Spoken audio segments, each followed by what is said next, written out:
সর্বপ্রথম আলোচনা করব রোমান রেইন্স এবং জন সিনাকে নিয়ে। তো রোমান রেইন্স এবং জন সিনা তারা দুজনই একত্রে যুক্ত হতে পারে সিএম পাঙ্ক কোডি রোডসের টিমে এবার সার্ভাইভার সিরিজ প্রিভিউতে অর্গে ম্যাচে ফাইট করার জন্য। আমার এই কথাটি শুনে অনেকে বলতে পারে যে কীভাবে তারা দুজনই একত্রে যুক্ত হবে এই সিএম পাঙ্ক এবং কোডি রোডসের টিমে যুক্ত হতে পারে একটি মেম্বার। তো এই বিষয়ে আপনাদের বিস্তারিতভাবে ক্লিয়ার করে জানাচ্ছি এখনই। তো আপনারা যেটা জানেন যে এবার সার্ভাইভার সিরিজ প্রিভিউ যে অর্গে ম্যাচটি হয়ে থাকে সেটি 5 vs 5 মেম্বারের মধ্যে হয়ে থাকি। যেহেতু অলরেডি কোডি রোডস এবং সিএম পাঙ্ক তাদের টিমে 4টি মেম্বার কমপ্লিট হয়ে গিয়েছে, তাদের টিমে আরও একটি মেম্বার প্রয়োজন রয়েছে। আর সেই মেম্বারটি আমরা সবাই জানি যে 100% কনফার্ম রোমান রেইন্স হতে চলেছেন। এখন আরও একটি মেম্বার কীভাবে তাদের টিমে যুক্ত হবে, দেখুন এই জায়গায় ডাব্লিউডাব্লিউ হয়তো জন সিনাকে যুক্ত করতে পারে জিমো উসোকে রিপ্লেস করে। এমনকি ডাব্লিউডাব্লিউ ওয়ার গেমে রাখার সম্ভাবনা অনেকটা রয়েছে জন সিনাকে। সেটি হচ্ছে যে জন সিনা তিনি টুইট করে এমন একটি টুইট করেছেন যার থেকে অনুমান করা যায় যে তিনি এই অর্গেমের ম্যাচে পার্ট হতে পারে। কারণ জন সিনা তিনি ডাব্লিউডাব্লিউতে সমস্ত কিছু অ্যাচিভ করেছেন, তিনি সমস্ত কিছুই করেছেন, কিন্তু এখন তিনি এই সার্ভাইভার সিরিজ অর্গেমের ম্যাচে ফাইট করেনি। যেহেতু এটা তার লাস্ট টাইম চলছে ডাব্লিউডাব্লিউতে, যার কারণে ডাব্লিউডাব্লিউ জন সিনাকে এই অর্গেমের ম্যাচে পার্ট বানাতে পারে। কিন্তু কীভাবে জন সিনাকে এই অর্গেমের ম্যাচে পার্ট বানাবে, দেখুন বর্তমানে ডাব্লিউডাব্লিউ হয়তো জিমো উসোকে এমন একটি অ্যাঙ্গেল দেখাতে পারে সেখানে জিমো উসোকে হয়তো ভীষণ টিমের মেম্বারগুলো ভয়ঙ্কর আক্রমণ করেছে, যার কারণে তিনি এই অর্গেমের ম্যাচে পার্ট হতে পারবে না, এমনকি তিনি ফাইট করতে পারবে না। যে জায়গায় জিমো উসোকে রিপ্লেস করে হয়তো ডাব্লিউডাব্লিউ জন সিনাকে নিয়ে আসতে পারে। আবার এমনও হতে পারে যে তার এই মেম্বার জে উসো তিনি ভয়ঙ্কর গোপনে আক্রমণ করেছে জিমো উসোকে, যার কারণে সে জায়গায় জিমো উসো তিনি ভয়ঙ্কর আক্রমণের শিকার হয়েছেন, তিনি অর্গেমের ম্যাচের পার্ট হতে পারছে না। অর্থাৎ ডাব্লিউডাব্লিউ রোমান রেইন্সকে এই অর্গেমের ম্যাচে রাখবে, জন সিনাকেও রাখবে, যার কারণে আরও একটি মেম্বার সরাবে, সেটি হচ্ছে জিমো উসোকে। জিমো উসোকে রিপ্লেস করে ডাব্লিউডাব্লিউ এই জায়গায় জন সিনাকে নিয়ে আসতে পারে এবং জিমো উসোকে এমন একটি অ্যাঙ্গেল দেখাতে পারে তিনি অর্গেমের ম্যাচে আর পার্ট হতে পারবে না ভয়ঙ্কর ইনজুরির কারণে। তো সাধারণত ডাব্লিউডাব্লিউ এভাবেই জন সিনাকে অর্গেমের ম্যাচে পার্ট বানাতে পারে, রোমান রেইন্সকেও পার্ট বানাতে পারে, এমনকি দুজনকেই রাখতে পারে কোডি রোডস এবং সিএম পাঙ্কের টিমে। তো এই বিষয়ে আপনাদের কী মনে হয় অবশ্যই কমেন্ট করে জানিয়ে দিবেন যে এবার সার্ভাইভার সিরিজ প্রিভিউ যে অর্গেমের ম্যাচটি হতে যাচ্ছে সিএম পাঙ্ক এবং কোডি রোডসের টিমের সাথে ভীষণ টিমের মধ্যে, সে জায়গায় রোমান রেইন্স এবং জন সিনা কি তারা পার্ট হবে সিএম পাঙ্ক এবং কোডি রোডসের টিমে যুক্ত হয়ে, এই বিষয়ে আপনাদের মূল্যবান মতামতটি অবশ্যই কমেন্ট করে জানিয়ে দিবেন। এবার আলোচনা করবো জে উসোকে নিয়ে। তো বর্তমানে জে উসো এমন একটি অবস্থা হয়েছে, জে উসো তিনি যে ম্যাচে রেসেল করুক না কেন সেই ম্যাচগুলো যখন ইউটিউবে ছাড়া হয় সেই ম্যাচগুলোর মধ্যে লাইকের পরিবর্তে সবচেয়ে বেশি ডিসলাইকে আসে। যেমন কালকে স্ম্যাকডাউনে জে উসোর একটি ম্যাচ হয়েছিল মিসের সাথে, সে জায়গায় লাইকের পরিবর্তে ডিসলাইক বেশি এসেছে, প্রায় 82% ডিসলাইক এসেছে। বলা যায় যে জে উসোর একটি ডাব্লিউডাব্লিউতে হিস্ট্রি ক্রিয়েট হয়ে যায়, সেটা হচ্ছে ডিসলাইক। তিনি যে ম্যাচে রেসেল করছে, তিনি যাই করছে না কেন সমস্ত কিছুতে ডিসলাইক আসে। সমস্ত দর্শকরা তাকে পছন্দ করলেও কিন্তু এক পর্যায়ে গিয়ে শেষে দেখা গেছে যে তার সমস্ত কিছুতে ডিসলাইক দিচ্ছে।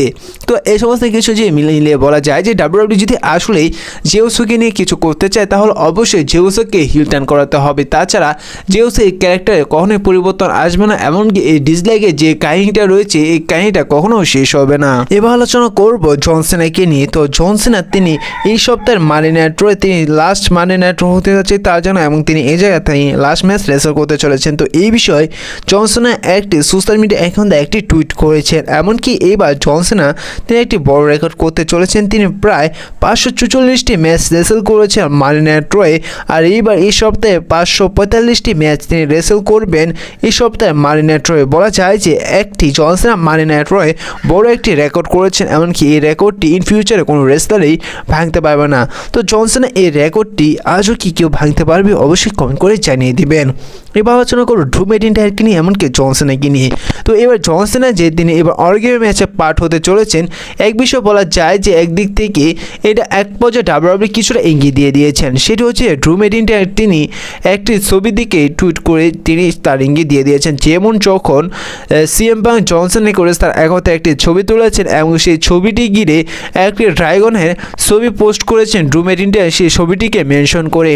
আর এই থেকে বোঝা যায় যে যেহেতু সিএম পাঙ্ক এমন করে তারা অর্গেমের ম্যাচে পার্ট হতে চলেছে, এমনকি ড্রু ম্যাকইন্টায়ার তাদের এগেনস্টে তাদের বিপরীতে ভীষণ টিমের সাথে যুক্ত হয়ে তাদের সাথে ফাইট করবে, যার কারণে সেই ছবিটিকে ঘিরে যেহেতু ড্রু ম্যাকইন্টায়ার তিনি ড্রাগনকে নিয়ে একটি কল আউট করে তাদের ছবি পোস্ট করেছেন। আর থেকে বোঝা যায় যে এবার অর্গেমের ম্যাচের পার্ট হতে চলেছেন জন সিনা, যার সম্ভাবনা অনেকটাই রয়েছে। তো আপনাদের ভিডিও শুরুতে যেমনটা জানালাম যে জিমো উসোকে রিপ্লেস করে জন সিনা যুক্ত হতে চলেছেন এই সিএম পাঙ্ক এবং কোরসের টিমে এবার অর্গেম ম্যাচের জন্য যার সম্ভাবনা অনেকটাই রয়েছে। তো এই বিষয়ে আপনাদের কি মানে অবশ্যই কমেন্ট করে জানিয়ে দিবেন। এবার আলোচনা করবো সামনের সপ্তাহে মানি নাইট রটি কিনে। তো আপনারা 100% কনফার্ম ধরে নিতে পারেন যে সামনের সপ্তাহে মানি নাইট রয়ে the beast corner Brock Lesnar আসতে চলেছেন, এমনকি আসতে চলেছেন OTC travel chief Roman Reigns. তারা দুজনেই সামনের মানি নাইট রটি আসতে চলেছেন। বলা যায় যে সামনের মানি নাইট রটি অনেক ইন্টারেস্টিং হতে চলেছে, এমনকি ডাব্লিউডাব্লিউই সামনে মানি নাইট রটি ইন্টারেস্টিং বানাবে, কারণ সামনের সপ্তাহে মানি নাইটটি মেডিসিন স্কোয়ার গ্যারান্টি হতে যাচ্ছে, যার কারণে সে জায়গায়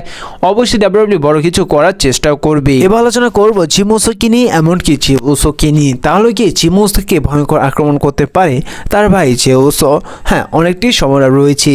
আপনারা এই সপ্তাহে স্ম্যাকডাউনে যেমনটা দেখেছিলেন যে যখন জিম উসো এসে তিনি অফিসিয়ালিভাবে কনফার্ম করে যে তিনিও এবার অর্গেম ম্যাচের পার্ট হতে চলেছেন তাদের সাথে, যেটা শুনে তার ভাই জে উসো মোটেও খুশি হয়নি, যার কারণে অনুমান করা যাচ্ছে যে এবার সার্ভাইভার সিরিজ পেরিভিউ অর্গেম ম্যাচের আগেই তার ভাই জিম উসোকে ভয়ঙ্কর আক্রমণ করতে পারে জে উসো, এবং জে উসো ভয়ঙ্কর আক্রমণ করার কারণে জিম উসো তিনি অর্গেম ম্যাচ থেকে বাদ হতে পারে এবং তার জায়গায় নিতে পারে জন সিনা, যেমনটা আপনাদের ভিডিও শুরুতেই জানিয়েছিলাম। আপনারা যেমনটা দেখেছিলেন যে এইবার জেট কালি, নিয়মি এমনকি প্রিয়াঙ্কা বালা তারা একত্রে ট্যাগ টিম হয়ে কাজ করতো, কিন্তু একসময় দেখা গিয়েছিল যে কিন্তু নিয়মে তিনি গোপনে ভয়ঙ্কর আক্রমণ করে তারই ট্যাগ টিম পার্টনার জেট কালিকে, যার কারণে জেট কালি তিনি লম্বা সময় ডাব্লিউডাব্লিউর বাইরে থাকে। পরবর্তীতে দেখা যায় যে নিয়মি হিল টার্ন করে এমন জেট কালি ডাব্লিউডাব্লিউতে আসেন, আর যেহেতু ডাব্লিউডাব্লিউ এক পর্যায়ে অনুমান করা যাচ্ছে যে এবার তাকে অর্থাৎ জে উসোকে হিল টার্ন করাবে, যার কারণে এইবার সার্ভাইভার সিরিজ পেরিভিউ অর্গেম ম্যাচের আগেই জিম উসোকে ভয়ঙ্কর আক্রমণ করতে পারে। এবং পরবর্তীতে দেখা যায় যে জিম উসো তিনি যখন ডাব্লিউডাব্লিউতে আসবে ঠিক সেই সময় জে উসো হিল টার্ন করতে পারে। তো এই বিষয়ে আপনাদের কি মনে হয়, আসলে কি এবার সার্ভাইভার সিরিজ পেরিভিউ অর্গেম ম্যাচের আগেই জিম উসোকে ভয়ঙ্কর আক্রমণ করবে জে উসো, নাকি অন্য কেউ? অবশ্যই কমেন্ট করে জানিয়ে দিবেন। এমনকি এবার যে অর্গেম ম্যাচে হতে যাচ্ছে সে জায়গায় গিয়ে জন সিনাকে রোমান রেইন্সকে দুজনকে পার্ট হতে দেখা যাবে নাকি যাবে না, অবশ্যই কমেন্ট করে জানিয়ে দিবেন। তো আজকের এই ভিডিওটা এই পর্যন্ত ছিল, দেখা হচ্ছে পরবর্তী ভিডিওতে নতুন কোনো আপডেট নিয়ে। ভিডিওটি ভালো লাগলে অবশ্যই লাইক করে দিবেন, ছোট রেসিং চ্যানেল নতুন হয়ে থাকলে চ্যানেলটি সাবস্ক্রাইব করে দিবেন। ততক্ষণ ভালো থাকুন, সুস্থ থাকুন, ধন্যবাদ।